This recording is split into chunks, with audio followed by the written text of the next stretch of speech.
Bonjour à tous, je vous retrouve pour ce petit tuto sur cette partie-là. Alors je vous retrouve depuis mon canapé, c'est un test parce que du coup j'aimerais savoir un petit peu ce que ça donne, est-ce que vous voyez bien et est-ce que ça vous va. J'ai donc pris mon super fil, il y a un brin, il faut pas le doubler, il faut le prendre tel quel. Je prends une longueur d'à peu près 20 cm, pas plus. Pour la simple et bonne raison que ce film s'abîme vraiment beaucoup. Donc il faut prendre une petite longueur. Vraiment pas une très grande longueur. Et il s'utilise en un brin. Pour plus de facilité, je vous conseille de prendre une aiguille avec un chat quand même assez large. Et d'utiliser un enfil aiguille si vous avez, pour éviter d'abîmer le fil. J'ai mon enfil aiguille qui m'a lâché. Du coup, on fait à la main. Hop. Voilà une petite longueur. Et ensuite, pour faire vos croix, vous pouvez les faire soit croix par croix, soit faire en ligne. Moi, je conseille de faire en croix par croix, ça permet que le fil ait toujours le même volume. Hop. J'attache juste mon fil derrière. Et voilà. Le succès de ce fil, c'est de faire vraiment des petites aiguillées pour que le fil reste volumineux.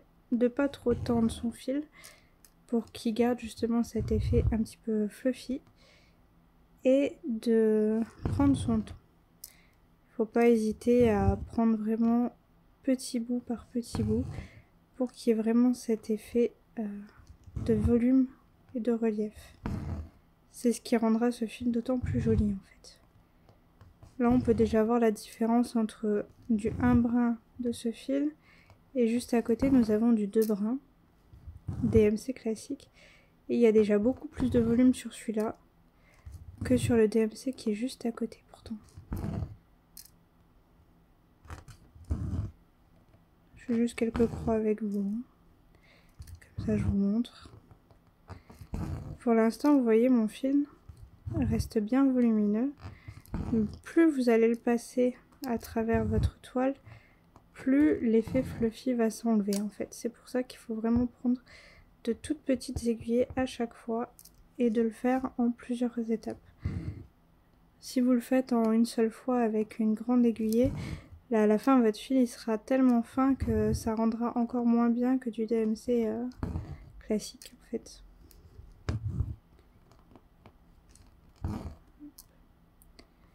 Je vais vous montrer le rendu que ça fait quand même. Je sais pas si vous voyez l'effet, la différence entre du DMC et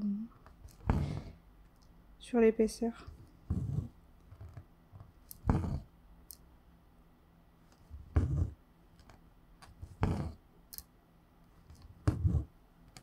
Je vais regarder ça. C'est toujours le problème. Quand je commence un fil, il faut que je le finisse. J'ai du mal à m'arrêter une fois que je suis lancée. Hop. Je sais pas si vous pouvez bien voir. On voit quand même qu'il y a du relief. J'adore ce fil. Il est vraiment très agréable au toucher en plus. Et il a vraiment cet effet d'épaisseur que j'adore. Allez, je vais finir mon fil avec vous. Il n'est pas très grand.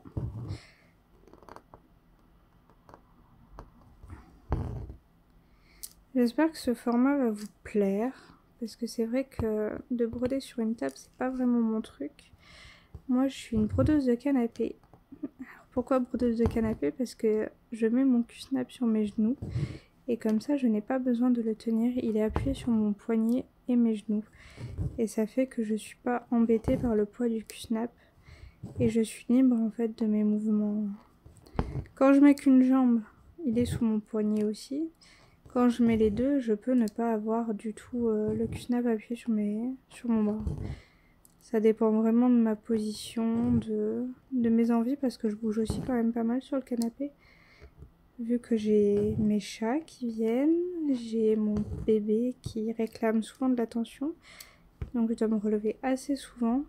Et l'avantage c'est que j'ai vraiment la place de mettre tout mon bazar à côté de moi et ça gêne personne.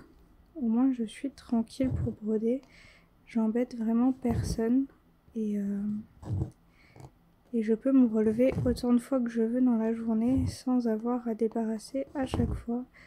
Ça c'est quand même un petit plus parce que c'est vraiment pénible à chaque fois de devoir débarrasser pour manger, pour nettoyer, pour tout ça quoi.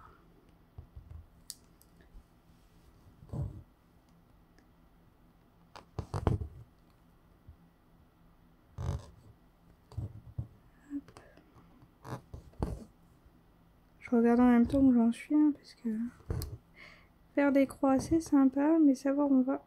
Ah, là j'ai fait une de trop. Enlever l'aiguille. J'ai l'impression que je suis descendue un peu trop bas. Pour l'enlever pareil vous faites vraiment tout doucement.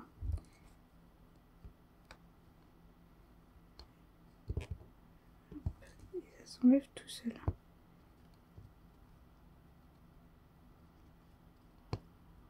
Allez. Si je tire pas du bon côté aussi, je vais pas y arriver. Ouais, c'est bien ce que je pensais, j'avais descendu d'un trou de trop. Hop, je vous ai mis un coup, désolé. Je vais juste repasser mon aiguille. Ah, c'est bon. Hop. J'étais en train de regarder ma grille, j'ai pas regardé ma toile. Du coup, j'ai sauté un trou en trop. C'est pas grave, ça arrive. Le principal, c'est de s'en rendre compte vraiment tout de suite pour avoir qu'un seul point enlevé et pas tout refaire. Parce que c'est vrai que c'est quand même assez pénible à enlever ce fil. Quand il n'y a qu'un point, ça va. Mais quand il y a toute une ligne ou toute une partie enlevée, c'est vrai que c'est beaucoup plus désagréable à enlever et puis ça abîme énormément le fil. Alors pour ceux qui avaient peur de ce fil, au final vous voyez ça se brode vraiment très bien et d'avoir pris une petite aiguillée, il garde vraiment tout son volume. Il n'y a aucun souci, il s'utilise comme un fil classique en fait. Juste qu'il faut prendre une aiguille quand même assez grosse au niveau du chat pour pouvoir passer le fil sans l'abîmer. Si vous prenez un chat plus fin, le frottement en fait de l'aiguille et du fil, ça risque de l'abîmer. Est-ce que je vais réussir à faire la dernière? Hop. Je suis vraiment au bout du fil.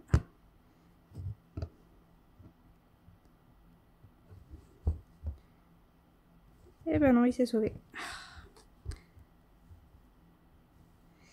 Petit coquin. C'est vrai que sans un fil aiguille, c'est pénible. J'en ai un, mais il est extrêmement fragile. Du coup, j'ai peur à chaque fois de l'utiliser. Et de casser l'embout métallique, en fait. Parce que si je le casse, bah, ça sert plus à rien. Hop. J'attache mon fil.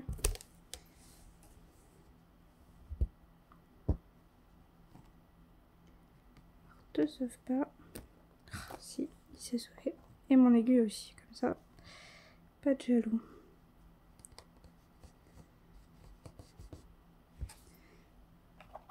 C'est vrai que c'est une autre façon de broder avec une caméra au-dessus de sa tête. J'ai pas encore l'habitude. Moi je m'embête pas quand c'est comme ça. Je pose dessus. Je prends une autre aiguille, je remets le fil dedans. Ça m'évite d'avoir essayé de mettre le fil dans la partie métallique. Surtout quand elle est fine comme ça, on la voit pas très bien. Et là des fois, pour pas trop tirer le fil et abîmer ma croix en dessous, je fais pareil, je joue avec mon aiguille pour faire passer le fil dedans. Là j'ai pas pris une bonne aiguille. Voilà. J'ai pris une toute fine. Non, il veut pas, hein.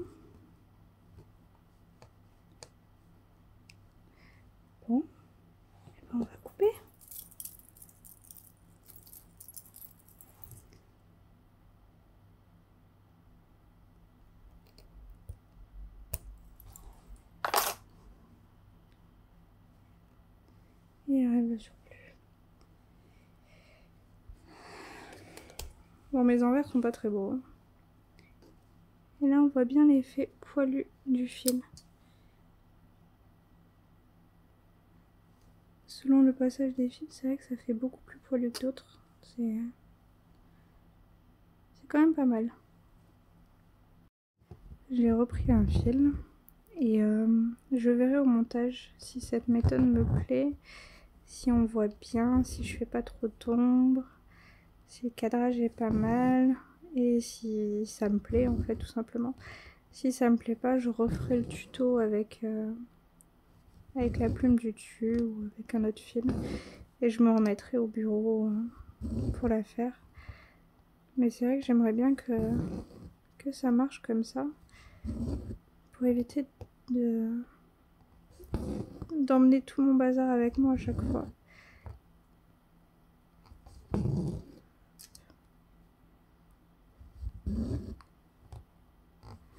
Et est-ce que ça vous intéresserait aussi que je fasse ça un peu plus souvent? Des vidéos où c'est que je vous montre vraiment comment je brode. Et peut-être sur d'autres toiles, peut-être pour d'autres choses aussi. Pas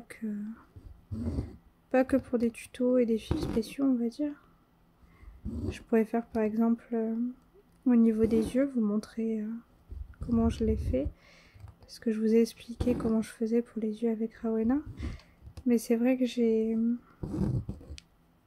vous ai pas montré vraiment du début à la fin, on va dire. Je vous ai expliqué, mais j'ai pas filmé du début à la fin, quoi. J'ai coupé. Donc dites-moi en commentaire ce que vous en pensez et je verrai après. Et j'ai encore mal compté. Voilà. C'est l'inconvénient de ce fil, c'est qu'il est épais, du coup je m'y reprends souvent à 2 fois pour être sûre. Quand je change de ligne en tout cas. Et quand je vois pas où je pique dans l'autre sens. Comme ça je suis sûre de pas me louper et de piquer au bon endroit.